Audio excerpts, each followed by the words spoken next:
Welcome back everybody to another video. In this video, I'm going to give you guys my recommendation on how you should run your Dolby Atmos setup and your speakers placement. But before I do, I want to read you guys this old article here that I tend to agree with. So I'm just going to read a small portion of it, let you guys know that I'm not really the only one that believes in the way you should have your speakers placement. So I'm just going to read this portion down here. So as you plan your new installation, the choice comes down to which will sound better: speakers on the ceiling or add-on modules. I was able to hear both configurations at CEDIA 2014, and to my ears, the add-on modules with their reflected sound imparted a greater sense of immersion than the ceiling-mounted speakers. Now, this may sound counterintuitive, but consider what surround speakers are meant for. They are intended to play ambient sound effects that give the impression of motion to on-screen elements. Some users prefer direct radiating surround speakers, and to those people I suggest going with the on-ceiling approach. But for me, I find greater immersions in a diffuse sound field and therefore prefer the reflected sound from upfiring Atmos modules. Ultimately, the choice is yours, but given the complexity of the installation and wiring of ceiling speakers, I'm betting the majority of home theater buffs will go for the modules. So basically, what you should get out of that paragraph or article here, section here, is the fact that it's not really necessary to have in-ceiling speakers when you want to run Dolby Atmos. In fact, preferably, it's not ideally, you do not want to really run in-ceiling speakers, because the other method seems to have more immersion. So to get right to the point, the way I run and the way you should to get the most out of your Dolby Atmos experience, the way you should place your speakers is like this for your height. So obviously you have your bed layers where your air level speakers, your front left, your front right, your center, your surround left, your surround right, and more if you have more. But for your Dolby Atmos high speakers, instead of having it in the ceiling, the best way you should run your Dolby Atmos is have your front left presence here, front right presence there, your rear left presence back there, and your rear right and left, right? So the rear left presence here and the rear right presence here. So basically, you're having all your four heights. If you're running four height speakers, you're going to be running it pretty much on the top angle towards you for the front, and then the back have an angle towards you downwards, down firing in it from the back, and up and down firing it from the front, and instead of having it in the ceiling. Now, if you're not able to mount your speakers up top for down firing, supposedly up firing will have to do. So you will set your up firing from the front left right up here, and the back up firing from the back left and right back here. But ideally, the best way and the way I have mine set up is you're gonna want it down firing from front left, front right, down firing from rear left and rear right. So that is the best placement that you want to run your Dolby Atmos speaker setup. And the good news is that you don't have to drill holes in your ceiling, and you'll actually will get a better immersion for your object-based surround sound for Dolby Atmos. And Dolby Atmos is a wonderful technology for utilizing your height speakers. That being said, for Auro3D, from what I understand, is that Auro3D, if you have that capability, you can upmix everything in Auro3D.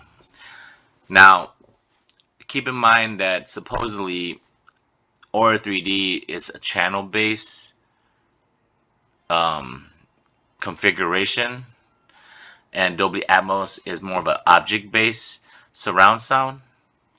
So your object-based surround sound ideally is going to be better than your channel-based surround sound. So Dolby Atmos, and I'm pretty sure DTS:X is also object-based.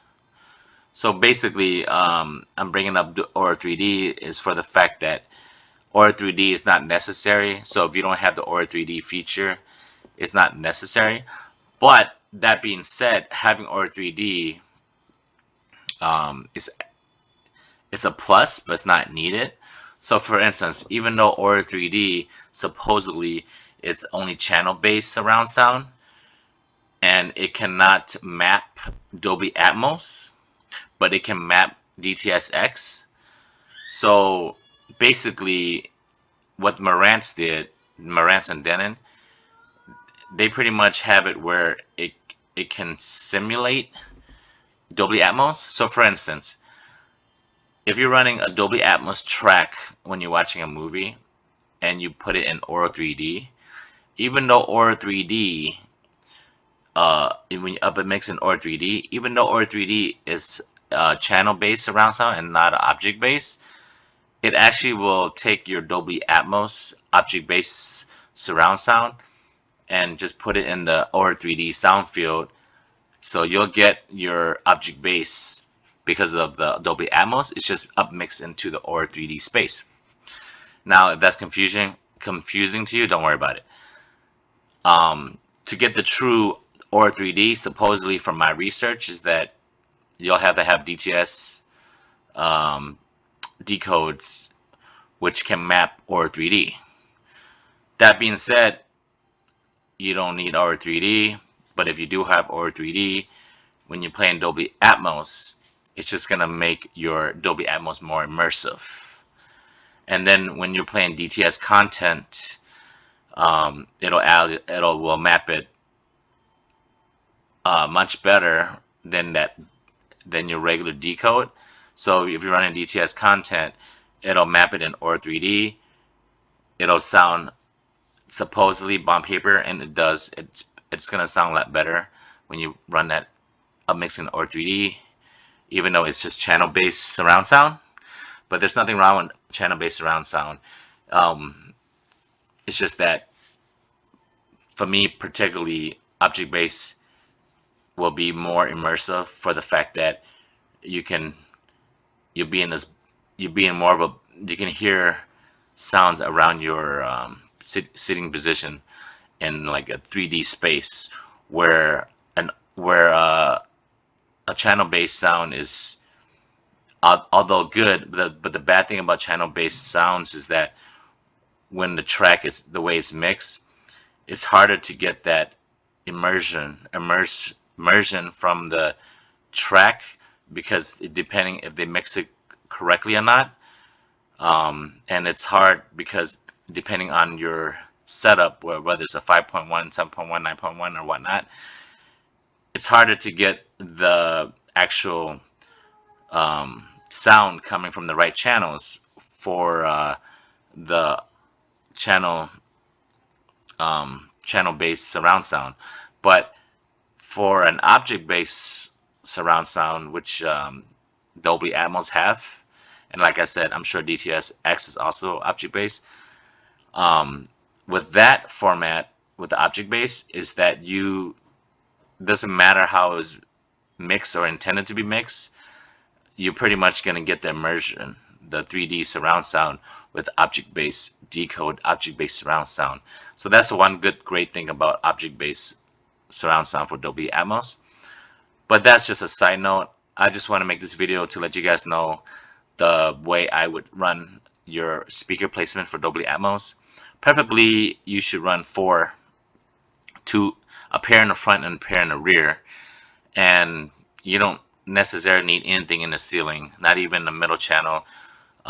So if you can ideally run your front presence in the front and your rear presence in the back, down firing towards your position, that is the ideal way to optimize your Dolby Atmos. And second thing is, your second option would be having an Atmos modulator, which will upfire it. And nothing against in-ceiling speakers, is a lot cleaner when you have in-ceiling speaker, but supposedly having in-ceiling speakers is not as immersive as having a down-firing position. So that is pretty much it for this video. Thanks guys for tuning in. I'll catch you guys on the next one. Hooded Dragons out.